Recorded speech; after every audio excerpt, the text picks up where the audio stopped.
In the American imagination, the frontiers always belonged to men. Rugged, dusty, dangerous. But peel back the legend, you'll find a story, a different story. One written by black women who, after the fall of slavery, migrated west in pursuit of something rarely granted to them: autonomy. They weren't just passengers in the great black migration. They were architects of new lives, of new towns.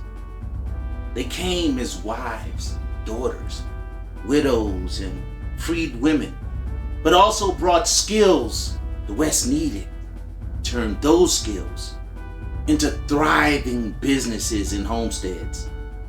They were midwives, landowners, businesswomen, civil rights warriors. In mining towns, they built frontier saloons. In booming cities, black women were building wealth, building communities, and building freedom. And when they arrived, they didn't just survive the West, they shaped it. Welcome back to our channel. I'm Haas. I'm Cece. Today we got a hot topic for you.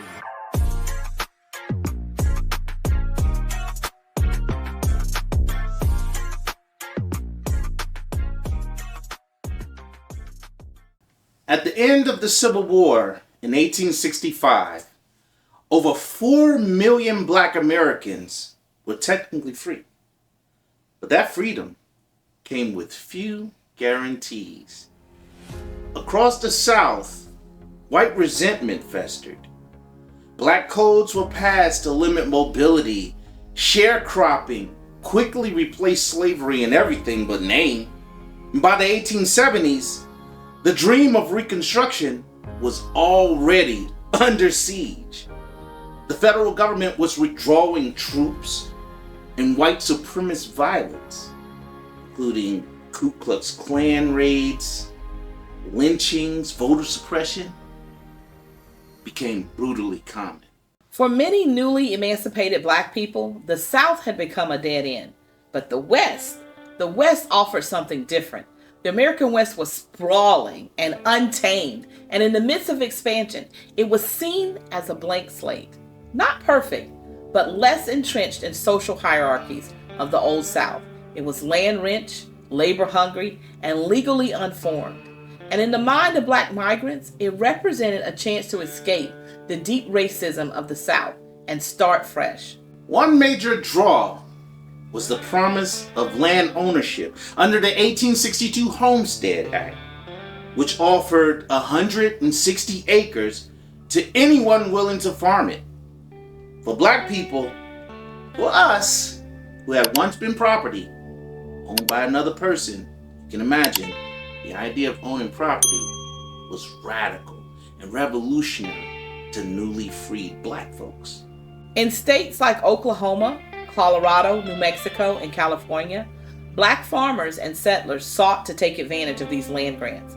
They established all-black towns like Langston, Oklahoma, Empire, Wyoming, Deerfield, Colorado, many of which became self-sustaining and culturally rich enclaves.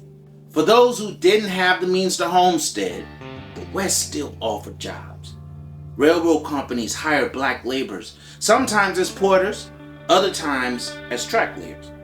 Mining towns in Colorado, Nevada, and Montana welcomed black workers for hard labor. Cattle ranches and frontier settlements needed domestic workers, cowhands, and teamsters.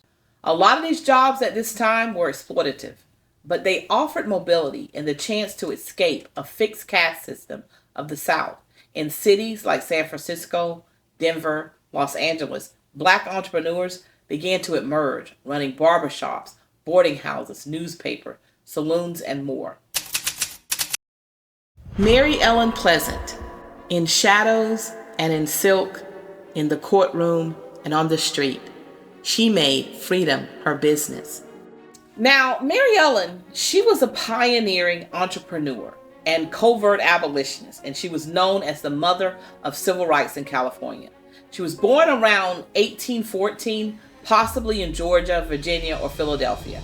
But her origins remain pretty clouded in secrecy, and that's partly by her own design. She was born free or either enslaved, and she was living in Boston and working as a bondservant for an abolitionist family, where she joined the Underground Railroad and collaborated with leaders like Frederick Douglass and William Lloyd Garrison. During the California Gold Rush, Pleasant moved to San Francisco, working as a cook and laundress before amassing a fortune, estimated at over somewhere in the range of $30 million, through savvy investments in real estate and businesses, which were often fronted by her partner Thomas Bell to circumvent racist property laws. Despite her wealth, Pleasant was deeply committed to Black freedom. She funded escape routes, lawsuits, and of course the landmark case like Archie Lee's. So in 1958, Archie Lee was a formerly enslaved man who was brought to California, which at the time was basically a free state. And he came with his enslaver, who was named Charles Stovall. But he was arrested when he tried to run away, because he was like, there's no way I'm going back to the South, right? And so, he wanted to try to claim his freedom under California's free soil laws. And Mariella Pleasant, she secretly helped to finance Lee's legal defense and public campaign. And she did this by making sure that he had a top lawyer and lots of community support. And the case ended up setting a landmark precedent that reinforced California's status as a free state. And it also showed how Pleasant was able to use her fortune and networks to fight for Black civil rights. And here's one more thing that I would like y'all to know about her. Allegedly, she supported John Brown's raid on Harper's Ferry. Vilified by racist myths and embroiled in scandal after her partner Thomas Bell died, Pleasant lost much of her wealth and died near poverty.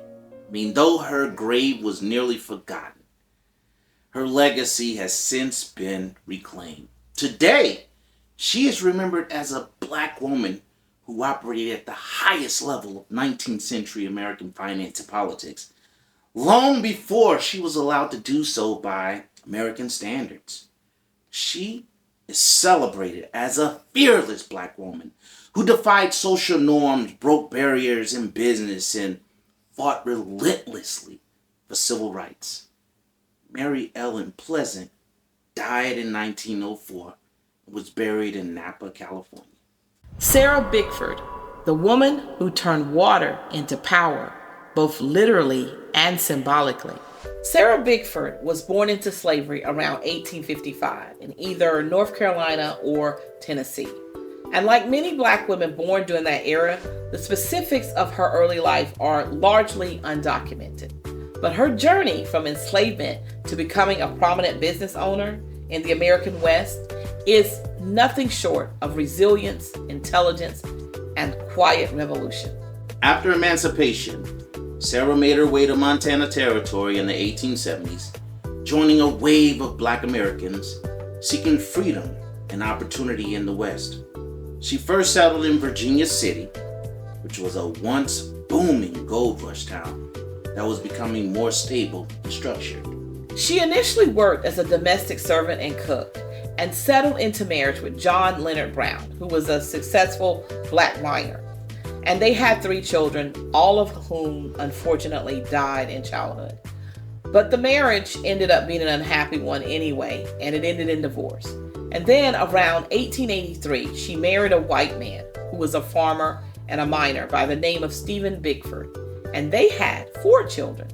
Now Sarah, she was a pretty busy woman, because not only did she operate a bakery, but she also operated a boarding house, a truck farm, and an orchard, all of which allowed her and her husband to purchase a 2/3 stake in the Virginia City Water Company and this was around 1888. Her husband Stephen unfortunately died in 1900, leaving her his stake in the company. And then by 1902, she was able to buy out the other owners and became the sole owner and manager making her the first Black woman in Montana and possibly in the U.S. to own a public utility company. She managed the billing, the maintenance, and even customer relations, often walking door to door with ledgers and receipts. Her ownership of the life-sustaining water service gave her not only financial independence, but also community respect in a predominantly white male town. She later moved her office into the historic Hangman's Building, where vigilante justice once ruled, and repurposed it into a center of business and order. Sarah was also deeply involved with her local church and known for her hospitality and generosity. Despite her personal losses and systemic racism, she became a respected and successful figure in Montana history. She died somewhere around 1931, but her life stands as a rare and powerful example of the Black female entrepreneurship in the West. Clara Brown, she was the angel of the Rockies, building hope after bondage. Clara Brown was born into slavery around 1800 in Virginia. At the age of 18, she was married and became a mother. But like many enslaved families, hers was ripped apart. Clara was sold at auction and separated from her husband and children. That loss would haunt her and motivate her for the rest of her life. After decades in bondage, Clara was finally freed around age 56 when her Kentucky enslaver died. And to his credit, I guess, he included a provision in his will for her emancipation. She left the South with a heart that was still broken, but her eyes were set on opportunity and reunion. In 1859, Clara joined a wagon train bound for Colorado Territory, becoming one of the first Black women pioneers to cross the Great Plains. She settled in Central City, Colorado during the height of the gold rush. Though illiterate and middle-aged, Clara quickly became a cornerstone for her community. She worked as a laundress, a midwife, and a cook. She saved every penny that she could, and with her earnings, she began investing in land, mines, and small businesses, eventually owning multiple properties. But Clara wasn't just building wealth. She was building communities. She opened her home to the sick, the homeless, and newly freed Black migrants. Her house became a de facto hospital, hotel, and church. She helped freedmen relocate to Colorado, paid for their transportation, and offered them jobs. For this, locals called her the Angel of the Rockies. Clara never gave up searching for her lost family. In the 1880s, after decades and decades of effort, she finally located her daughter, Eliza Jane, in Iowa, and they were reunited, but only briefly, before Clara passed away in 1885. Clara Brown's life is a blueprint of Black female resilience, generosity, and entrepreneurship on the Western frontier. In 1885, the Colorado Pioneer Association made her the first Black member, which was an extraordinary recognition at that time. She came west looking for freedom and family. It became family to an entire region. Bridget Biddy Mason. She delivered babies, delivered herself from slavery, and delivered a community into prosperity. Bridget Mason, also known as Biddy, was born into slavery in 1818 in Hancock County, Georgia. She spent the first 3 decades of her life on a plantation, delivering babies, treating illness, and caring for plantation families. And as a result, she developed deep medical knowledge. In the 1840s, Biddy was taken west by her enslaver, Robert Smith, a Mormon who moved from Mississippi to Utah, then to California in 1851. And unbeknownst to him, California had entered the Union as a free state in 1850. Slavery was illegal there. So, while in Los Angeles, Biddy learned that she had legal grounds for freedom. Risking everything, she and other enslaved people in the Smiths household petitioned for their freedom in 1856. After a dramatic court case, Biddy Mason was granted her freedom, along with her 3 daughters. Now free in Los Angeles, Biddy used her skills acquired on the plantation as a midwife and nurse to support her family. She worked with Dr. John S. Griffin, who was one of the city's earliest physicians, and she eventually became one of the most in-demand medical practitioners in the area.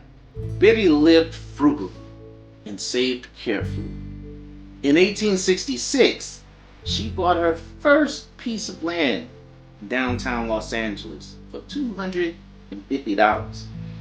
becoming one of the first black women to own property in the city. She continued to invest in real estate in Los Angeles, amassing a fortune of nearly $300,000 by the time of her death, which was equivalent to millions today. Biddy didn't just build wealth, she built community. She co-founded the first African Methodist Episcopal Church, or FAME, in Los Angeles in 1872. And this was the city's first black church. She opened her home to the poor, to the sick, and to the homeless, regardless of race.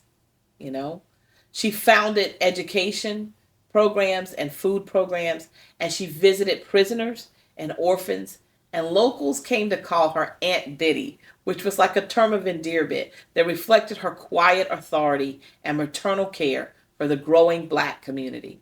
When Biddy Mason died in 1891, hundreds attended her funeral.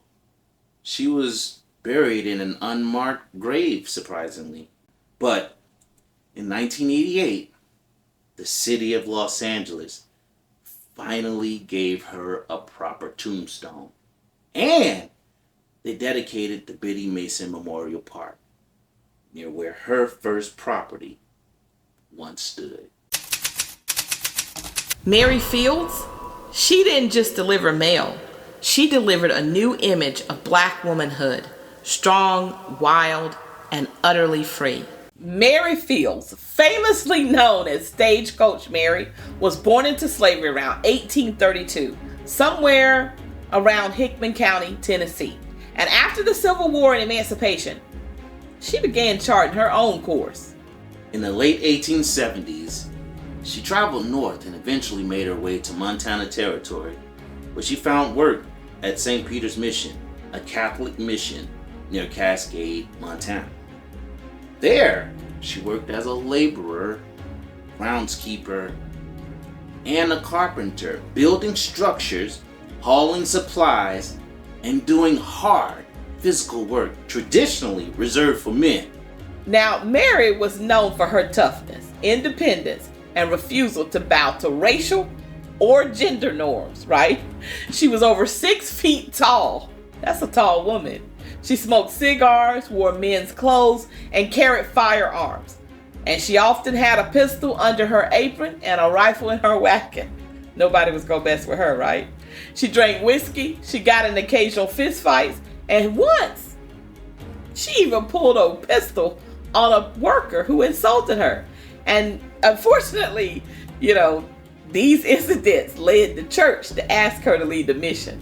But it didn't mean much to her because it didn't slow her down. In 1895, at the age of 60, Mary Fields made history when she became the first black woman and the second woman of any race to work for the United States Postal Service as a Star Route mail carrier, an independent contractor who delivered mail using her own stagecoach, horses, and weapons for protection.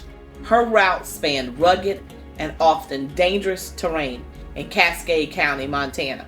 She battled snowstorms, wolves, would-be thieves. But you know what? She never missed a day or lost a single piece of mail. Locals said if horses couldn't get through, Mary would deliver the mail on foot, carrying sacks over her shoulders through blizzards. Her courage and reliability earned her legendary status. After retiring from the mail delivery, Mary opened a laundry and ran a restaurant in Cascade. And though she wasn't always financially stable, the local townspeople supported her, and she remained a beloved figure in the community. Unfortunately, she died in 1914, and the people of Cascade honored her with a grand funeral, which was an extraordinary gesture for a black woman in that era. Stagecoach Mary defied the constraints of race, gender, and age. At a time when black women were often erased from public life, she became a local hero, admired not just for her physical strength, but for her independence, her kindness, and unshakable reliability. So a lot of us first came to know about Stagecoach Mary in the movie The Harder They Fall. Now, The Harder They Fall is not a true movie, and they make this very clear. The plot is fictional, for sure. But the characters do share the names of some real black Western figures, which in theory is a powerful way to revive their legacies, right? Yet one portrayal may have nearly derailed this mission, and I'm talking about the character of Stagecoach Mary. Because in real life, Stagecoach Mary, Mary Fields that is, was a heavy-set, dark-skinned black woman in her 60s who broke every stereotype of her time. But in the film, she's played by Zazie Beetz, a light-skinned, slim, mixed-race German-American actress who's roughly 30 years younger than the real Mary would have been during that film setting. For many who know Stagecoach Mary's legacy, the casting feels like a missed opportunity, or worse, an erasure. It reignited conversations about colorism in Hollywood, where darker-skinned women, especially those who don't fit Eurocentric beauty standards, are often passed over for lighter-skinned or mixed-race actresses.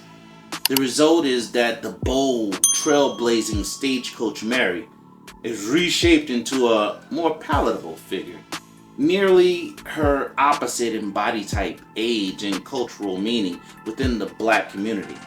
While The Harder They Fall shines for bringing black cowboys and outlaws back into the spotlight, its version of Stagecoach Mary is a reminder that representation isn't just about putting black people on screens. Sometimes it's about honoring who they truly were.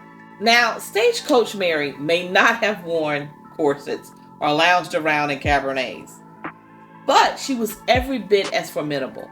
And beyond Hollywood, Mary's name is spreading all over throughout children's fiction, young adult historical fiction, and even in urban murals. And authors like Tammy Charles and Nikki Shannon Smith are writing versions of Mary Fields for a new generation, making sure that little black girls know that cowgirls wore head wraps too. Cafe Williams. Sometimes it takes a woman to do a man's job. Born into slavery in a town called Independence, Missouri. Now that's some irony. Cathay was the daughter of a free father and enslaved mother, making her legally bound to slavery. In 1861, Union troops captured Jefferson City. Cathay was pressed into service as a contraband, cooking and laundering for soldiers. After the Civil War and seeking independence, Cathay took on a male identity and enlisted in the U.S. Army on November 15, 1866, using the name William Cathay. She joined Company A of the 38th U.S. Infantry, which was a Buffalo Soldier regiment, and she was able to pass a cursory medical exam due to the fact that there was no gender checks at that time. At 5 feet 9 inches tall, Only a cousin and one friend knew her secret, but they kept silent. And over 2 years, she served at forts across Missouri, Kansas, New Mexico, marching hundreds of miles and taking part in typical infantry duties. Cathay was hospitalized multiple times, suffering from smallpox, neuralgia, and diabetes. It was during one of these stays, possibly at Fort Bayard in 1868, that doctors discovered her assigned gender. And she was honorably discharged on October 14, 1868, due to disability. She worked as a cook, laundress, seamstress, and nurse across New Mexico and Colorado, eventually settling in Trinidad in 1872. By 1876, her story had gained fame via the St. Louis Daily Times, as she endured worsening health that was brought on by diabetes that led to the amputation of all 10 of her toes, progressive neuralgia, and deafness. In 1891, Cathay applied for a disability pension, citing her service and health issues. A pension bureau doctor denied her claim, disputing service-connected disability and noting the illegality of her enlistment. She likely died between 1892 and 1899, unmarked and largely forgotten. Cathay Williams stands as the first known black woman to enlist in the U.S. Army and the only documented female Buffalo soldier. Her story challenges assumptions about race, gender, and military history. In recent years, her contributions have been commemorated with monuments in Leavenworth, Kansas, and at the National Infantry Museum. Johanna July. She didn't ride into history with fame or fanfare. She rode with power, purpose, and pride. Johanna July, also known as Chona, was a black Seminole, born around 1857 in Nacimiento de los Negros, a community in northern Mexico established by black and native Seminoles fleeing slaveholders in Florida. Johanna came from a lineage shaped by resistance and resilience. In 1870, when the U.S. government recruited black Seminoles to serve as Indian scouts at Fort Duncan, Joanna's family migrated to Texas, settling near Eagle Pass on the U.S.-Mexican border. Joanna grew up learning to tame horses, cattle, and goats on her family lands. And following her father's death, she became a primary horsebreaker, often riding bareback and training wild mustangs for the U.S. Army at Fort Duncan and local ranches. Joanna pioneered a unique and highly effective method of horsebreaking, where she would ride the wild horses into the Rio Grande and she would climb and gently ride them as they swam, subduing their spirit through endurance, not force. Her skills were so respected that she became one of the only documented black women horse trainers in Texas during that period. Joanna lived in a region where black women were often restricted to domestic or agricultural labor. She chose a life of autonomy and resilience. She married 3 times. First to a black Seminole scout named Leslie, then to Alexander Wilkes, with whom she had 4 children, and her final and 3rd husband was Charles Lasley. She refused to conform to domestic roles, preferring horses and open land and, just walking away from marriages that she found unfulfilling. And she eventually built a life centered on ranching, horse training, and raising cattle. Around 1910, Joanna moved to Brackettville, Texas, where she lived in a small home atop a hill overlooking the Seminole Cemetery. She was known as the barefoot side saddle riding elder. She lived independently until her death in 1942. Then she was laid to rest in the Seminole Indian Scout Cemetery. As a black Seminole woman born in Mexico, she embodied a rich blend of indigenous, African American, as well as the frontier experiences along the Texas-Mexican borderlands. She defied expectations of her time by making a living through skilled horse training, which was an arena that was dominated mostly by men. Sex work was stigmatized, but in towns dominated by miners, loggers, and soldiers, it was also big business. Some black women owned and operated parlor houses where they employed other women and controlled the economy of desire. The choice of sex work by black women in the American West during the 19th and early 20th centuries was often a calculated survival strategy in a world that offered them few other economic options. After slavery and throughout Reconstruction and westward expansion, black women had severely restricted employment options. Most were relegated to domestic work, laundry, cooking, or agricultural labor. Many of these jobs were often low-paying, physically punishing, and left women vulnerable to exploitation, racial abuse, and sexual violence with no legal protection. By contrast, sex work, though it was stigmatized, offered more autonomy, significantly higher earnings, and in most cases, the potential to own property. And like it or not, sex work was one of the few profitable paths to wealth.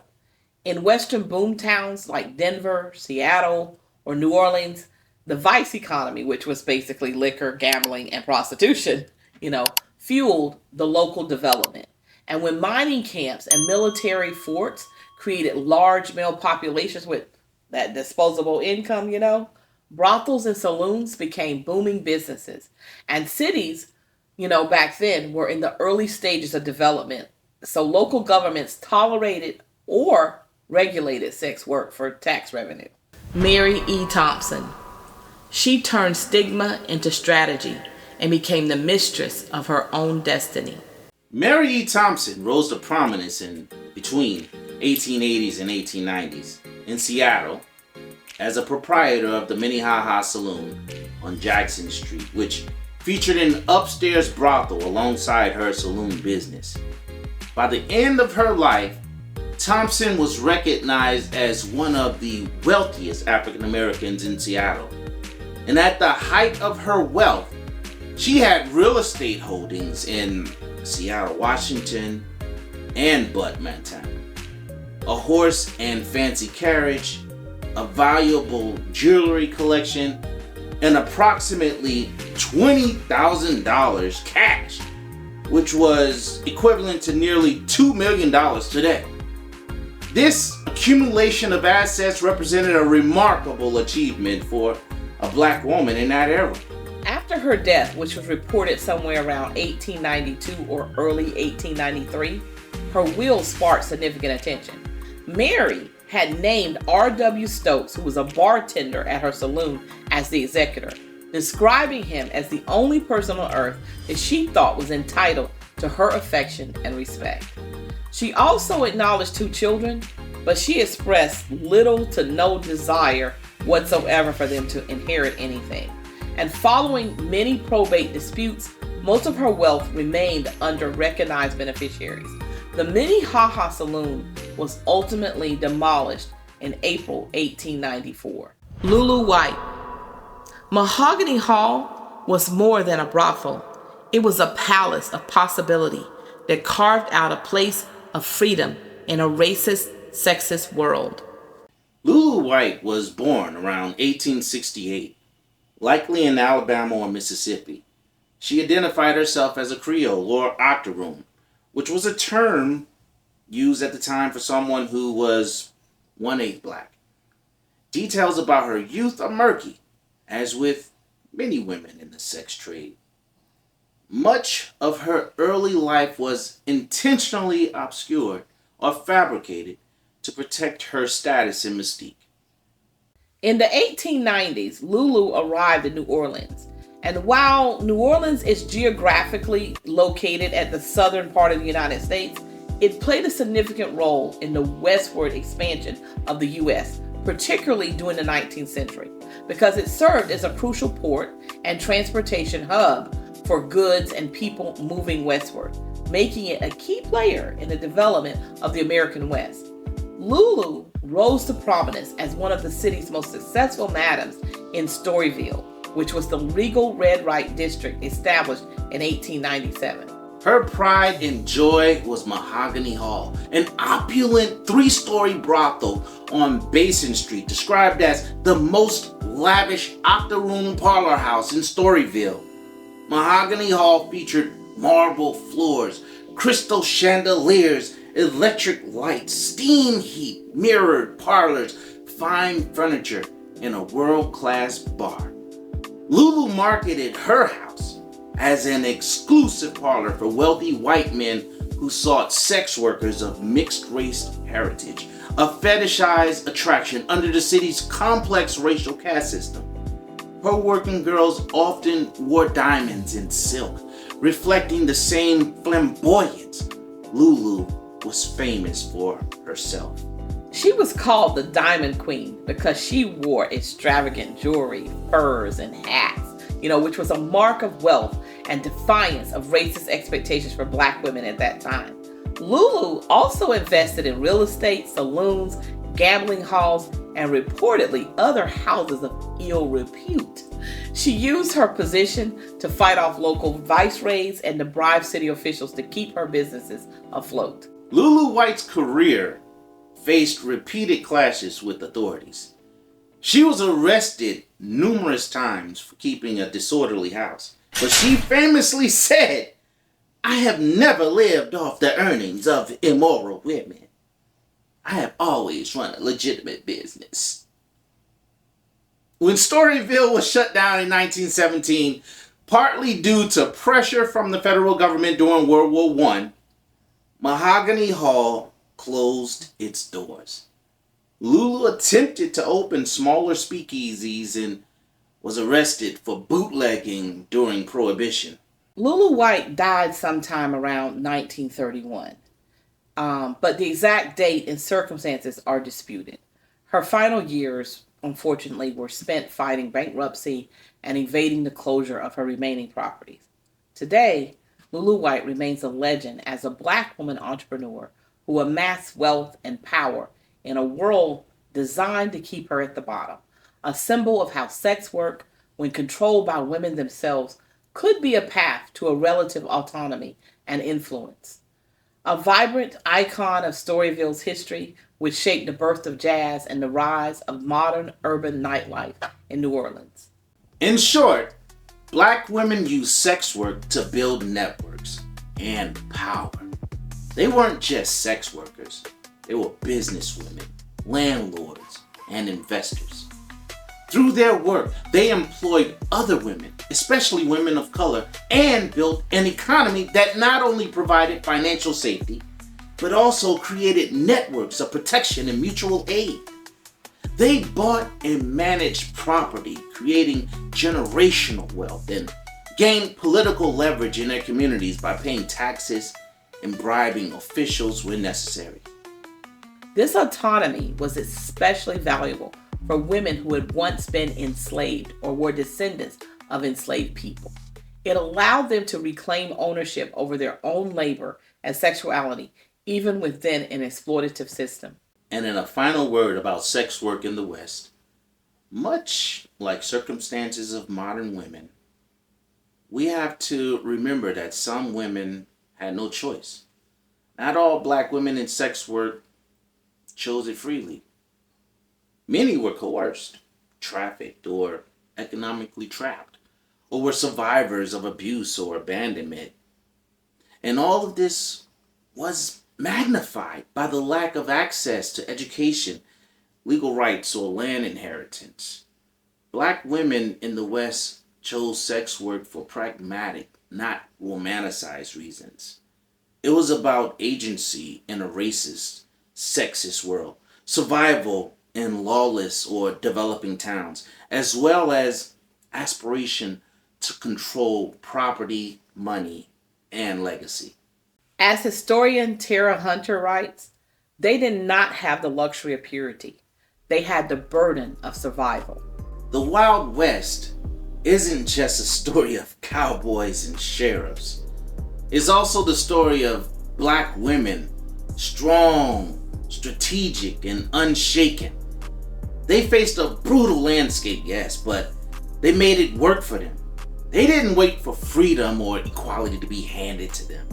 They took it and then gave it back.